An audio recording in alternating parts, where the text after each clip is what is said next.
श्री चक्रधर स्वामी की जय। दृष्टांत स्थळ प्रवचन समापन सोहळा दिनांक 16 जुलै 2025 रोजी सुरू झालेला हा यज्ञ आज 17 ऑगस्ट 2025 कुठेतरी सविधा याच्या आपण थांबवतो आहे। यज्ञ संपणार नाही, यज्ञ कुंडात कुंड सविधा पडले की तो प्रज्वलित होईल। त्या अर्थाने समापन सोहळा आपण या ठिकाणी त्याचा साजरा करत आहोत, कारण ज्ञान हे अखंड वाहणारी प्रक्रिया आहे आणि ज्ञान वाहिलं जसं पाण्याचा प्रवाह होत चालत राहिला तर तृषावंत आपली तृष्णा भागवू शकतात, तहान भागवू शकतात। पाणी जर संपलं तर आपलं जीवन संपू शकतं। तसं ज्ञान ही दृष्टी आहे, डोळ्यावर पडदा येणं, पटल येणं, दृष्टी आजू होणं हे सृष्टी व्यवस्थेला धरून आहे। कारण जीवाचं हे खंड ज्ञान आहे, त्याला पुन्हा पुन्हा बाई वाती अगुधा म्हणजे काजळी काढा म्हणजे तो नृत्य निवन तो दिवा प्रज्वलित राहील। तसं ज्ञान ही प्रक्रिया अशी आहे की सतत सतत जर आपण त्याचं हे करत राहिलो तर ही हृदयामध्ये पेटलेली ज्ञानज्योत पुन्हा पुन्हा प्रज्वलित राहील। तिला पुन्हा पुन्हा आपल्या त्या अबुधावं लागेल, पुन्हा पुन्हा चर्चा मंथन करावं लागेल। त्या दृष्टिकोनातून आज समापन सोहळ्याच्या या प्रसंगी ज्यांच्या अधिपत्याखाली हा सोहळा आपण या ठिकाणी संपन्न करत आहोत असे आदरणीय श्रद्धेय प्रातस्मरणीय परमपूज्य परमादरणीय पट्टाधीष्ठित महाराजाचार्य सत्य श्री मोठे बाबा उपाख्यातेबाईजी, त्याचप्रमाणे या विचार मंचावर विराजमान असलेल्या मळ येथील आश्रमाच्या संचालिका आदरणीय श्रद्धेय पूजनीय परमादरणीय सत्य श्री पुष्पताईजी मेहकरकर, ज्यांनी सुंदर असे आपल्या सर्वांनी या ठिकाणी विचार दिले असे आदरणीय श्रद्धेय परमपूज्य परमादरणीय महंत श्री अभिराज बाबाजी कोठी, आदरणीय श्रद्धेय परमपूज्य परमादरणीय महंत श्री फलटणकर बाबाजी महानुभाव, आदरणीय श्रद्धेय परमपूज्य परमादरणीय महंत श्री गोपीराज बाबाजी, आदरणीय श्रद्धेय परमपूज्य परमादरणीय महंत श्री देवेगावकर बाबाजी आपल्यामध्ये इथे उपस्थित आहेत असे आदरणीय श्रद्धेय श्री सायराज बाबाजी, त्याचप्रमाणे समोर उपस्थित असलेले ग्लोबल मानव संघाचे अध्यक्ष सुदर्शन महाराज कपाटे, त्याचप्रमाणे सर्व उपस्थित संत तपस्विनी वर्ग, श्रद्धाळू भाविक, संभाजीनगर जिल्हा मानव परिषदेचे अध्यक्ष उपाध्यक्ष सचिव, सर्व विश्वस्त कार्यकारिणी मंडळी आणि ज्यांच्या माध्यमातून खऱ्या अर्थाने मला दररोज प्रेरणा मिळाली बोलण्याची। कारण श्रोता जर समोर असेल तरच तुमच्या बोलण्याची किंमत, तरच तुम्हाला बोलण्याचा साथ। कारण ज्यांनी मला बोलण्यासाठी प्रेरित केलं, बोलण्यासाठी मला प्रोत्साहन दिलं, मला बोलतं गेलं असे सर्व श्रद्धाळू भाविक जन अनेक ते म्हणजे पुंडलिकनगर भजनी मंडळातील सर्व भक्त मंडळी होती, शहरातून येणारे नानांचा विशेष उल्लेख केला आबांनी की 78वे वर्ष सुद्धा पाऊस पाण्याचा हा सर्व प्रसंग असताना दररोज रिक्षा करून या ठिकाणी नाना आणखी त्याचप्रमाणे आमच्या सुशीला करमाटकर दररोज आवर्जून उपस्थित राहिले। आमच्या जयमालाताई जय त्याचप्रमाणे जैन भाविक यांचं वय पाहू जाता, यांची परिस्थिती पाहू जाता खूप कठीण आहे। आपण समजतो एवढं सोपं नाही हा सगळा प्रकार, परंतु हे ईश्वराचं अत्यंत महत्वपूर्ण असलेलं आत्मकल्याणकारी जे काही ज्ञान आहे ते श्रवण करायला मिळावं आणि सोबतच श्रवणासोबतच दर्शनाचा लाभ। कारण वासनिकांची भेट, दर्शनीयांची भेट, अशा बोधवंतांची भेट ही किती योग्यताकारक आहे ज्याचं वर्णन स्वतः भाष्यकारांनी केलेलं आहे। स्वामींनी त्याचंही महत्व आपल्याला सांगितलेलं आहे की तुम्ही नुसते जाऊन पाहिलं, तुम्हाला त्या ठिकाणी नुसती तुमची उपस्थिती जरी राहिली तरी सुद्धा जसं पद्मनाभीचे तेथुले ओखटे तुझ्या नुसत्या बोलण्याने त्याचं नाशलं, नाहीतर एका गावावर दरोडा टाकून अनेकांची हत्या होणार होती, परंतु आचार्यांनी नुसतं थांबवलं, पद्मनाभीला विचारपूस केली, इतक्या वेळमध्ये त्याच्या हातून होणारा अनर्थ कळला।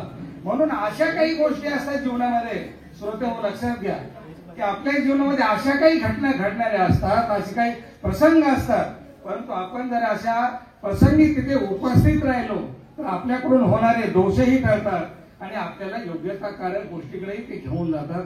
अशा निमित्ताने महिनाभर ज्यांनी ती उपस्थिती लावली आणि ती सर्व ज्ञान श्रवण केलं, देवपूजा वंदनाचा लाभ घेतला आणि आलेल्या अनेकांना दररोज इथं आलेले जे काही भाविक होते 70-80 श्रोते राहायचे, परमेश्वराचे नामधारक होते, वेदवंत होते, बोधवंत होते, वासनिक होते, अशांच्या ठिकाणी काही क्रिया करण्याचा योग काही भक्तांना लाभला. ज्यांनी या निमित्ताने प्रसाद वितरण केलं त्यांना सुद्धा हे अन्नदानाचं गोमट या पोथीमुळे निश्चितपणाने प्राप्त झालं. कारण अहेतुक भूतवने ज्ञानाप्रती साधन, कुठला हेतू न ठेवता या आलेल्या श्रोत्यांना, आलेल्या भाविक भक्तांना जे अन्नदान त्यांच्या वतीने घडलं, प्रसाद वितरणाचा लाभ त्यांना घडला, याद्वाराही ज्ञानाची प्रक्रिया म्हणजे आपला अधिकार उदयाला येतो आणि तो निश्चितपणाने या कार्यक्रमाच्या माध्यमातून हा त्यांना योग निश्चित जुळून आला. हे एक खूप मोठं महत्भाग्याचं कार्य आहे. त्याचबरोबर ज्यांनी मागच्या वर्षी पोथीचा समारोप झाल्यानंतर पंक्ती वगैरे सर्व संपल्या आणि मी शेवटच्या वेळेला बसलेलो आणि त्यावेळेला ढोरे साहेब कंपनीतून आले. मी जेवत होतो, दंडोत केला, विडा कोणी कार्यक्रमात उचललेला नव्हता. मी बसले बसले त्यांना म्हणलं पुढच्या वर्षी पोथी ढोरे साहेब तुमच्या घरी घ्यायची. कुठलाही कुठलाही विलंब न लावता, जसे भांडारेकरांची अवस्था, भट्टो मागील फांदी पहा, तत्क्षणी ते भाड्याच्या बाहेर पडले, तसं ढोरे साहेब जसं मी म्हणलो तत्क्षणी त्यांनी सांगितलं बाबा तुम्ही म्हणता बिलकुल काहीच हरकत नाही. त्यांना याच्या अगोदर कधी त्यांनी हा प्रकार त्यांना माहित नव्हता, काय करावं लागतं, काय करावं लागणार आहे, परंतु एका क्षणात त्यांनी होकार दिला आणि आजचं हे सर्व कार्य आपण सर्वजण पाहतात मूर्त रूपाने. कारण परमेश्वर कोणाला निमित्त करेल हे सांगता येत नाही, कोणा करवी हे कार्य करून घेईल. तर ढोरे साहेबांना त्यांच्या धर्मपत्नी, त्यांचे आई वडील पोथी श्रवण करण्याकरता अकोल्यावरून महिन्यापासून या ठिकाणी उपस्थित राहिले. त्यांचं वय पाहू जातात, त्यांचं शरीर पाहू जातात, कारण खूप 1.5-2 वर्ष ते आजारी होते, बिछाण्यावर होते अक्षरशः त्यांचे वडील. तर परंतु ह्या पूर्ण महिन्याभराच्या पोथीत दररोज मी येण्याच्या अगोदर ते बसलेले असायचे. की हा प्रसंग खूप सर्वांना कहीवरून आणणारा आहे, परंतु या सर्वांना कुठेतरी मर्यादा घालावी लागते. कारण या सर्व गोष्टी जीवनामध्ये पेलत असताना, या सर्व गोष्टी करत असताना मूळ ध्येयाकडे, मूळ उद्देशाकडे आपल्याला लक्ष केंद्रित करावं लागतं. या घटना घडत असतात, परंतु सर्वात महत्वाचं जे आहे आपल्या सर्वांच्या दृष्टीने की ज्याची पारखी नजर असते, तो व्यक्ती काय देऊन जातो, त्याच्या विचारांच्या कृतीने काय बदल होतो. कारण अनेक शहरामध्ये अनेक आश्रम आहेत, अनेक मठ मंदिर आहेत, परंतु या शहराचं हे भाग्य आहे की कैलासी बाबांनी या ठिकाणी आश्रम केला, सुंदर मंदिर निर्माण केलं. ही जड वस्तू आहे, परंतु तुम्ही तुमच्यासारखी जी चालते बोलते जे आहे हे हृदय मंदिर निर्माण व्हावे, प्रत्येकाच्या हृदयामध्ये हा परमेश्वर विराजमान व्हावा आणि प्रत्येकाचं देह परमेश्वराच्या समान व्हावा. हा दृष्टिकोन बाबांच्याकडे असल्यामुळे की मी विद्यार्थी दशेत असल्यानंतरही 2000 साली बाबांनी सांगितले की नाही आपल्या शहरामध्ये जाऊन आहे त्या लोकांना, भक्त लोकांना प्रबोधन करावं लागणार आहे. त्याकरता मला पाचारण केलं आणि पहिली पोथी वकील साहेबांच्या घरीच झाली. वकील साहेबांच्या घरापासूनच सुरुवात झालेली, कमीत कमी 3 प्रवचनं त्यांच्या घरी झालेली त्या पोथीचे. आणि तिथून पुढे हा एकच उद्देश होता बाबांचा की हा विखुरलेला जनमानस जो आहे, जो नामधारक आहे पण त्याचा जो एक पाया आहे पंथ प्रचार आणि प्रसाराचा, यांना सज्ञान गेलं पाहिजे, यांना काही परमेश्वराच्या आचार विचाराचं ज्ञान प्राप्त झालं पाहिजे, हाही उद्देश होता. आणि विखुरलेलं संघटन हे कसं एका माळेमध्ये गुंफता येईल. जसं हार आहे हा सूत्रामध्ये बंदिस्त आहे, सूत्र आहे त्याला कारण आहे, धागा आहे त्याला कारण आहे, तसं तुम्ही आम्ही जण एकमेकाला गुंफण्यासाठी आधार आहोत, आपण सूत्राच्या रूपामध्ये आहोत. विखुरलेल्या जन लोकांना, विखुरलेल्या फुलांना सुगंध परिमळ तुमच्या सर्वांमध्ये आहे, परंतु हे परिमळाचं बाधा एकत्र व्हावा आणि ही पुष्पमाला परमेश्वराच्या कंठामध्ये आपल्याला घालता यावी, याकरता हा जो काही विचार आहे अत्यंत व्यापक दृष्टिकोनाचा विचार बाबांनी समोर ठेवला. म्हणून हे कार्य अव्याहतपणे 26 वर्ष अव्याहतपणे चालू आहे. प्रतिवर्षी कोणी ना कोणी हे कार्य घेण्यासाठी तयार राहतं आणि 1-1.5 महिना आपल्या घरी अनेक साधू संतांचे आणि भाविकांचे पाय लागतात, अनेकांची सेवा करण्याचा योग लागतो. अनेक विचारवंतांचे विचार त्या निमित्ताने आपल्याला श्रवण करायला मिळतात. कारण धर्म आचरण करत असताना अनेकांचे अनुभव आपल्याला उपयोगी पडत असतात. त्यांच्याजवळ असलेलं ज्ञान, त्यांची विचारसरणी, त्यांच्याकडे असलेलं कौशल्य या निमित्ताने जेव्हा आपण एकत्र येतो, जेव्हा वार्तालाप होतो, त्या वेळेला ह्या गोष्टी जसं आता सांगितलं की संगतीमुळे काय होऊ शकतं. आता त्या लांकेताई सांगत होत्या की डोरे साहेबांची सगळे विधी करताना शांतता असते तर प्रज्ञता किती होती. स्वागतापासून जसं आगमन झालं, गेटवर आलो मी, वर गेल्यापासून म्हणजे पदप्रक्षाला पासून तर पोती सुरू होईपर्यंतचा जो काही कालखंड जात होता, त्याच्यामध्ये त्यांची असलेली संयम, शांती आणि अत्यंत नम्रपणे विनम्रपणे त्यांनी केलेला सगळा विधी त्यांनी सर्वांनी पाहिला. निश्चितपणाने हा गुण तुम्हा सर्वांना घेण्यासाठी प्रेरक आहे.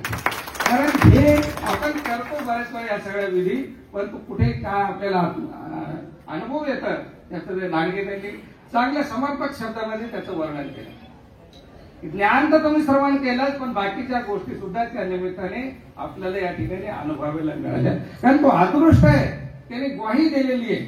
तुम्ही फक्त उभे राहा, कोणत्याही गोष्टीसाठी करून घ्यायला तो समर्थ आहे. फक्त आपण उभं राहिलो पाहिजे. म्हणून महिनाभर झालेलं हे प्रवचन, कारण मी खूप बोललोय, आज तुम्हाला काही नव्याने पुन्हा मार्गदर्शन करावं असं काही नाहीये.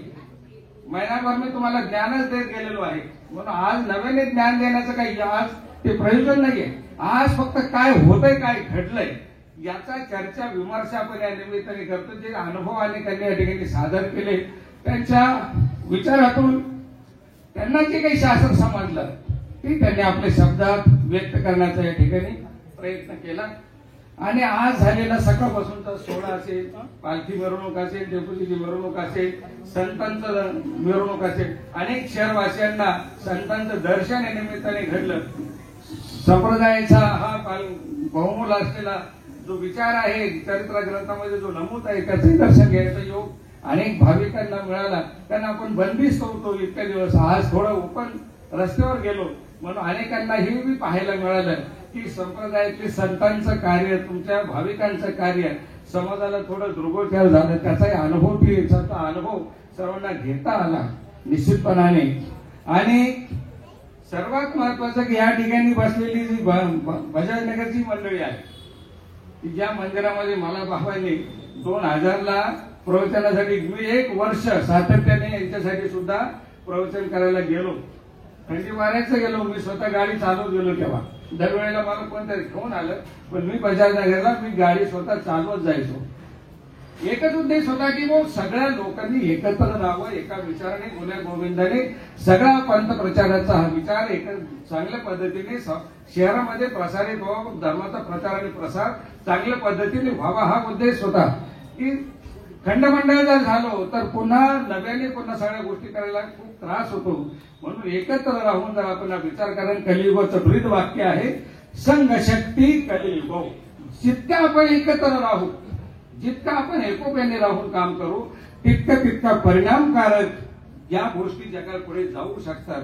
पण विखुरलं तर मोडायला वेळ लागत नाही, संपायला काळ लागत नाही. म्हणून एकत्र राहणं विचाराने, कार्याने, मनाने तर किती महत्वाचं आहे. खूप हा विचार आपण सर्वांनी आत्मसात करावा, सर्वांनी त्याचं नित्य निर्माण करावं. आपल्या हृदयामध्ये हे वाक्य ठसवलं पाहिजे की एकत्र राहून संघटनात्मक काम कसं चांगल्या पद्धतीने होईल त्याचा विचार आपण केला पाहिजे.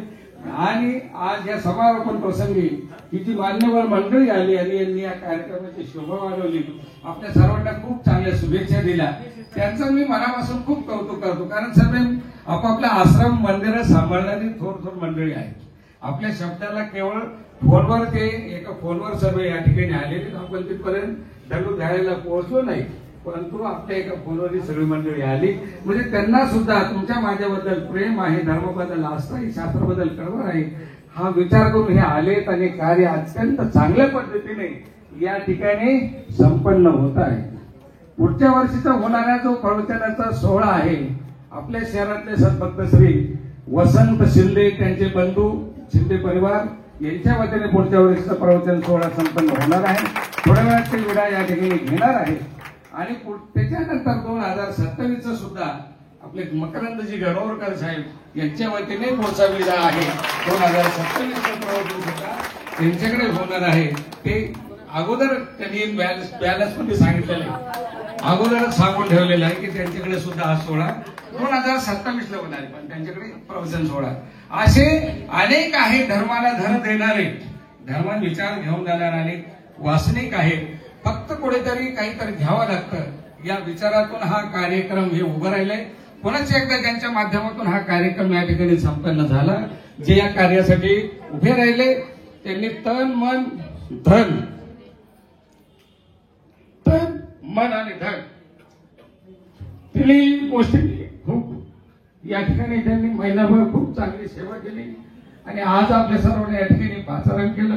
आपण सर्वजण या ठिकाणी आलात, त्यांचं मी मनापासून कौतुक करतो. कारण साळुंके बोलत असे मंजुळ वाणी, बोलविता धनी वेगळाची. या उक्तीप्रमाणे मी फक्त तुकाराम महाराजांनी म्हटल्याप्रमाणे मी फक्त शब्दांचा भार वाहणारा भार वाहक आहे. बोलविता धनी परमेश्वर आहे. ज्यांच्याकडून हे सर्व मिळालं ते गुरुजन आहेत.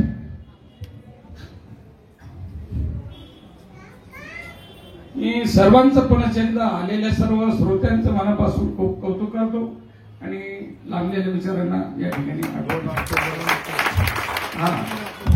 मागच्या वर्षी होणारा जो प्रवचन सोहळा होता आपल्या संभाजीनगर जिल्हा समितीच्या वतीने येतो, कोणी एका व्यक्तीकडून नाहीये, सर्व शहरवासियांच्या वतीने होणारा तो सोहळा होता. 25व्या वर्षात मागच्या वर्षी नाना विदेशात गेल्यामुळे तो पुढे ढकलत गेला. सप्टेंबर महिन्यात होणारा सोहळा नाना 22 नोव्हेंबरला परत आले. नंतर आमच्या मागे कार्यक्रम लागले मार्गशीर्ष महिन्याचे, त्यामुळे तो सोहळा थांबला. परत फेब्रुवारीत घ्यावा असं वाटलं, पण त्यावेळेलाही खूप कार्यक्रम होते, त्यावेळेला तो होऊ शकला नाही. म्हणून मागच्या वर्षीचा पेंडिंग असलेला हा कार्यक्रम, महिन्याचा कार्यक्रम फक्त शॉर्ट मध्ये आपण 10 दिवसावर आणलेला आहे. आता पूर्ण महिनाभर आपण आता त्याला वेळ देऊ शकत नाही. 10 दिवसाच्या मध्ये हा कार्यक्रम आपल्याला संपन्न करायचा आहे. 3 ऑक्टोबर 2025 रोजी हा सोहळा वकील साहेबांचं जे आहे हॉल त्या ठिकाणी सुरू होईल. 10 दिवसाचा प्रवचन सोहळा तो असेल. 12 ऑक्टोबर 2025 ला त्याचा समारोप होईल. त्याचं निमंत्रण जिल्हा समितीच्या वतीने एक प्रातिनिधिक स्वरूपात वकील साहेब नाना वगैरे या ठिकाणी देतील आणि यानंतर ढोरे परिवारच्या वतीने आतेबाईंचं या ठिकाणी होणारा स्वागताचा सोहळा आहे आणि तो होईल. नंतर आतेबाईंचं मनोमत होईल. त्याच्या अगोदर आभाराच्या अगोदर